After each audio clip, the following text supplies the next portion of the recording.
Graças a Deus por nosso Senhor Jesus Cristo, que nos dá da sua graça, do seu amor, da sua paz. Nós sabemos que sem o Senhor nós não somos nada, nós não podemos nada, mas o Senhor pode todas as coisas. O Senhor pode nos dar do seu amor, da sua paz, da sua misericórdia. Mesmo em meio às tribulações, às tentações, às perseguições, é o Senhor que nos dá alegria, força e paz para nós vencermos as lutas. E hoje nós vamos falar sobre a tentação de Jesus. O que ele enfrentou ali naquele deserto, quando jejuou por 40 dias e 40 noites. A experiência espiritual que há na tentação de Jesus. E nós vamos abrir a nossa Bíblia no livro de Hebreus, no capítulo 4, no versículo 15. Livro de Hebreus, no capítulo 4, no versículo 15. Nós vamos ver falando sobre Jesus como o nosso sacerdote. Nós estamos falando, sobre a tentação de Jesus. Quando Jesus ali no monte, passou ali no deserto por essas tentações.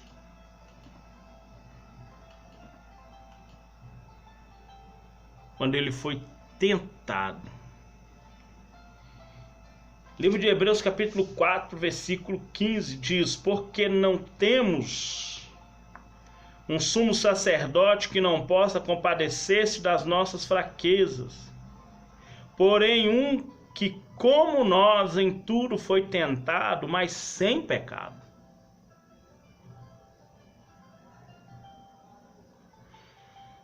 Porque não temos um sumo sacerdote que não possa compadecer-se das nossas fraquezas, porém um que como nós em tudo foi tentado, mas sem pecado.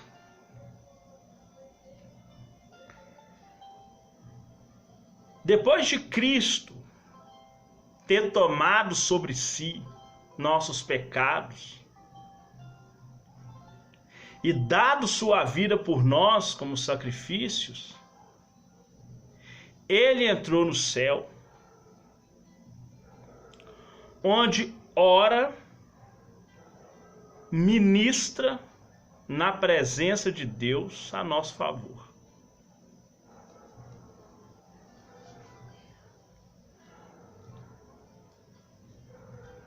Isso é, a favor dos cristãos. O ministério de Jesus como sumo sacerdote abrange 6 áreas. Primeiro, Jesus no Calvário. Jesus foi sacerdote e sacrifício ao mesmo tempo. Ele ofereceu a si mesmo pelo mundo inteiro, por todo o mundo. Ele foi o holocausto de Deus, o holocausto perfeito, o sacrifício perfeito pelos pecados. E ao derramar seu sangue, ele morreu, ou ele deu a sua vida, porque ele ressuscitou, ele deu a sua vida para pagar o resgate das nossas vidas.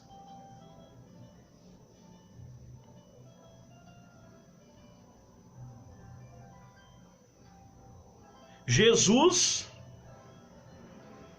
então, primeiro, Jesus no Calvário. Segundo, é ele como mediador do novo concerto, de um melhor concerto, a fim de que os chamados recebam promessa da herança eterna. Promessa de herança eterna. Está em Hebreus 9, 15 ao 22. Vai falar da herança eterna. E que confiança nós tenhamos acesso contínuo a Deus. Por causa que Jesus é mediador entre Deus e o homem. E como ele está entre nós, somos templos do seu Espírito, nós temos acesso contínuo a Deus. Podemos orar e jejuar quantas vezes quisermos no ano, no dia. Coisa que era feita uma vez por ano no dia da expiação, que era o dia que fazia o sacrifício pelos pecados do ano passado. O dia da expiação, por exemplo, 2020, no dia da expiação de 2020, era pelos pecados de 2019, era pedir perdão pelos pecados do ano passado. Que 2021 seria o holocausto para pedir perdão dos pecados de 2020. Hoje nós temos acesso direto ao Pai, somos lavados com o sangue de Cristo. Somos lavados com o sangue de Cristo. E Ele nos fez reis e sacerdotes para apresentar sacrifícios de louvor a Ele.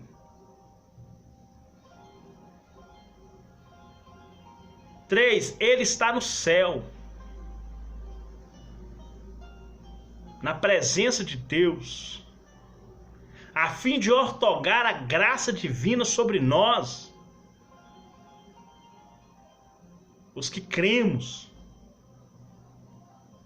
Por essa graça, da qual Ele é mediador, Ele nos regenera. Foi o que Ele falou com Nicodemos, que quem não nascer da água e do Espírito não entrará no reino dos céus. Isso é regeneração, isso é o novo nascimento que ocorre uma única vez na vida daquele que verdadeiramente aceitou o sacrifício de Cristo. Depois dessa regeneração, desse novo nascimento, Ele agora derrama sobre nós o Espírito Santo, nos faz templos do Espírito Santo, e agora nós temos a santificação diária, sem a qual ninguém verá o Senhor. Quarto, Jesus age como mediador entre Deus e o homem a favor daquele que transgride a lei e busca perdão e reconciliação. Quinto, Jesus exerce seu sacerdócio de modo permanente, compadecendo-se dos crentes em suas tentações e ajudando nas suas necessidades.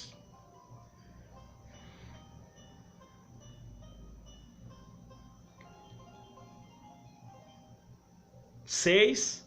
Jesus vive para sempre, a fim de interceder continuamente no céu por aqueles que, pela fé, se chegam a Ele. ou se chegam a Deus. Ele efetua, ou ele efetuará por fim, a salvação plena, que é a regeneração, a ressurreição, né, do cristão na sua volta. Então, o ministério sacerdotal de Cristo abrange essas 6 áreas. E isso durante a tentação. Jesus firmou-se na palavra de Deus para vencer a tentação. E assim devemos agir.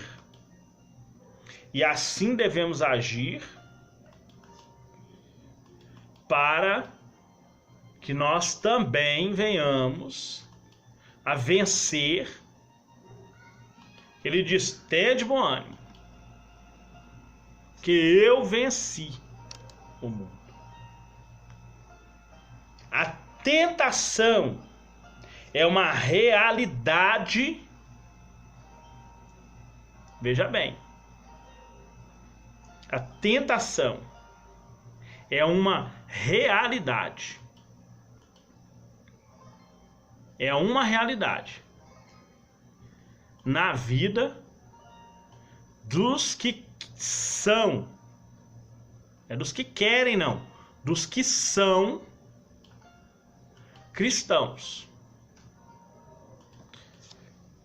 Como que funciona essa realidade de tentação na vida da pessoa que serve a Deus? Lá no livro de 1 Coríntios 10, versículo 13. Não veio sobre vós tentação senão humana, mas fiel é Deus, que vos não deixará tentar acima do que podeis. Antes, com a tentação, dará também o escape, para que possais suportar. Ou seja, Deus não vai permitir que você seja tentado acima do que você poderia suportar. Porque Deus é fiel.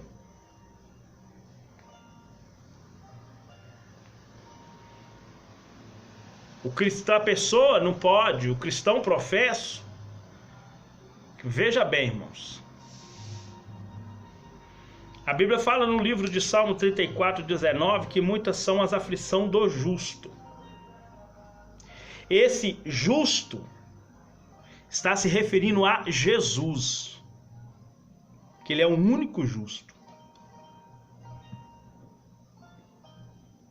Com o Novo Testamento, todos os cristãos verdadeiros são justificados pela fé em Cristo. Então Deus só vai livrar da tentação os justos, que são os justificados pela fé em Cristo. Você se torna justo perante Deus por causa de Cristo. Então você só vai receber livramento da tentação se você for justo. Porque somente o justo é que está dentro da vontade de Deus. Cristão professo, que fala que é crente, igual diz lá no livro de Apocalipse, fala que é israelita, fala que é apóstolo, mas não é, porque mente. Prova ele.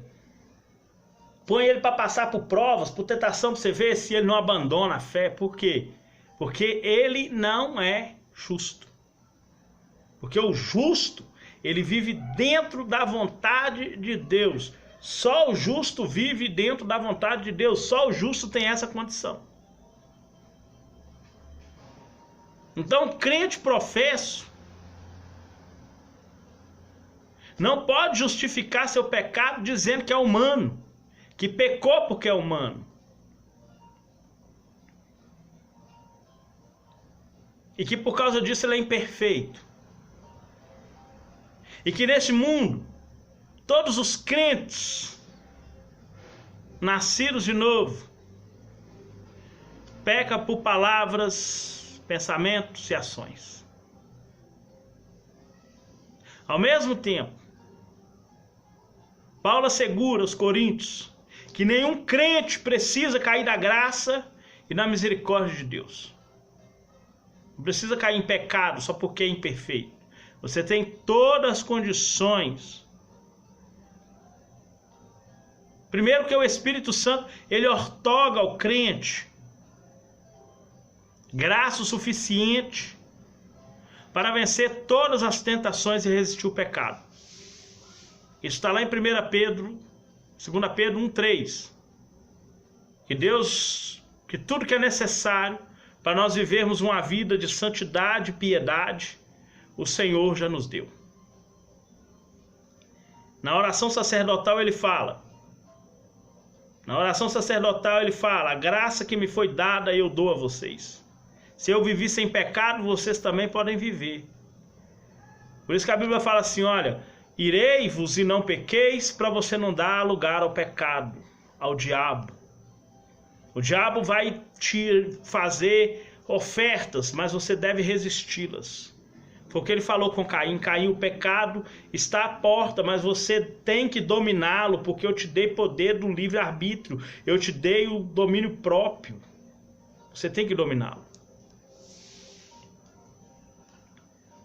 Então, não se pode usar a desculpa de que é ser humano para cometer pecado, que é imperfeito. Não existe isso. Pelo contrário, através do Espírito Santo, temos condições de sermos perfeitos, como perfeito é vosso Pai que está no céu. Então não tem que usar desculpa. Eu sou ser humano, sou fraco. Não. Tudo que é necessário para você viver uma vida santa e piedosa, o Senhor já nos deu. A necessidade constante da vigilância ante a tentação.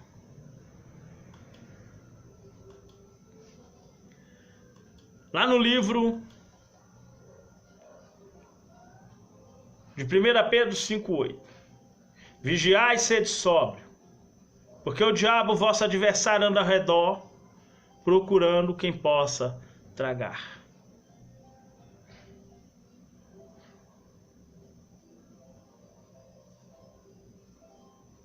Vigiai e sede sóbrios. Jesus, quando ele estava ensinando nas suas parábolas, ele fala sobre o servo prudente, o servo atento, que tendo os lombos cingidos e a lamparina acesa, quando o seu senhor bate, ele abre depressa porque está vigilante.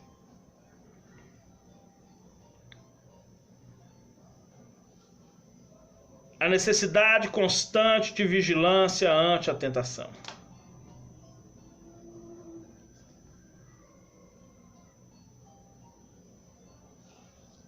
A tentação de ser saciado num momento de necessidade. Lucas 4, versículo 3. O diabo falou: se tu és o filho de Deus, diz a essa pedra que se torne em pão. E Jesus lhe respondeu, dizendo: escrito está, que nem só de pão viverá o homem, mas de toda a palavra de Deus. O diabo não reconhecia Jesus como o pão da vida. Primeiro ponto. E ele achou que Jesus, por estar 40 dias, 40 noites, tinha necessidade de comer. é um pensamento totalmente humano. Porque se você fica sabendo que uma pessoa está 2, 3, 4 dias sem comer, você sabe que a necessidade dele é a alimentação. Mas a resposta de Jesus foi uma resposta precatória, de precação, de pregação. Ele fala, olha, não é só de pão que vive o homem. Isso é uma resposta precatória, não, uma resposta judicial. É uma sentença, nem só de pão vive o homem, mas de toda palavra que ortoga, que sai da boca de Deus, ou de toda palavra de Deus. Só que um detalhe interessante, a palavra de Deus é Cristo. João 1,14, e a palavra se fez carne. A palavra de Deus era Cristo. Mas o diabo não reconhecia Jesus como o pão da vida. Como ele também não reconhecia a filiação única de Jesus para com o Pai. Por isso que ele tentou Jesus em um momento em que ele achou que Jesus estava necessitado. Isso aconteceu com Jó.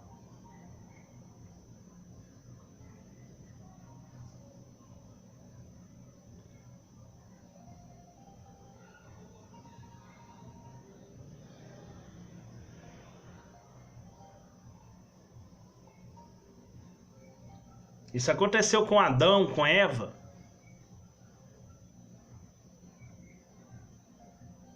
Que tinham necessidades que eles acreditavam que precisava ser saciado. Eles acharam que tinham necessidades que precisavam de ser saciados. Mas Deus já tinha falado com eles, a minha palavra, a minha graça, ela vos basta. Se vocês me obedecerem, vocês vão viver. Se me desobedecerem, vão morrer. A tentação de ser prestigiado e assim descumprir o propósito de Deus. Versículo 5 e versículo 8. Versículos 5 a 8 de Lucas 4. Versículo 5. E o diabo levou. Na verdade não foi o diabo que levou. A Bíblia fala que Jesus estava cheio do Espírito Santo. E durante a tentação, Jesus foi colocado à prova em vários lugares. E um deles foi ao alto monte. E mostrou-lhe todos os reinos do mundo e a glória deles. O que fala lá em Mateus. Dar-te-ei esse poder e glória, porque a mim foi entregue. Dou a quem quero. Portanto, se tu me adorares, tudo é seu. Versículo 8. Jesus respondeu e disse, vai-te, Satanás, porque está escrito, adorarás o Senhor teu Deus, só a ele servirás. Isso é tentação de ser prestigiado, de receber bens.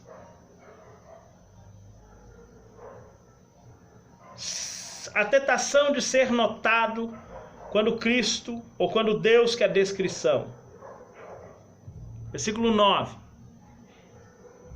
Lá em Jerusalém, pôs sobre o pináculo do templo e disse, se és o Filho de Deus, lança daqui abaixo. Porque está escrito, mandará seus anjos cerca de ti, te guarde, te sustente nas mãos, para que nunca, já citou o versículo errado, tropeces com o pé em alguma pedra. Jesus respondeu e disse, não tentarás o Senhor Deus.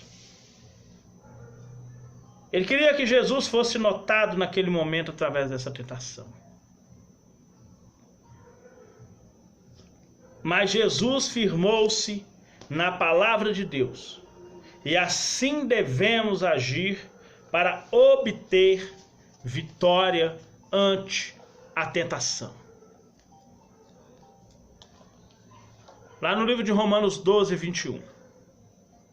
Não se deixe vencer do mal. Não se deixe vencer pela sua vontade, mas vença a sua vontade com a vontade de Deus. Vença o mal com o bem. Mortifique a sua velha natureza para você viver a nova natureza em Cristo. E que Deus te abençoe, Pai querido, Pai santo e amado. Deus, Criador dos céus e da terra, nós oramos ao Senhor nesse momento, em agradecimento pela Tua palavra, em nome de Jesus. Muito obrigado, Pai, que sobre nós o Senhor possa derramar o Teu Espírito Santo, a Tua graça e o Teu amor. Amém. E graças a Deus. Amém. Que Deus abençoe sua vida.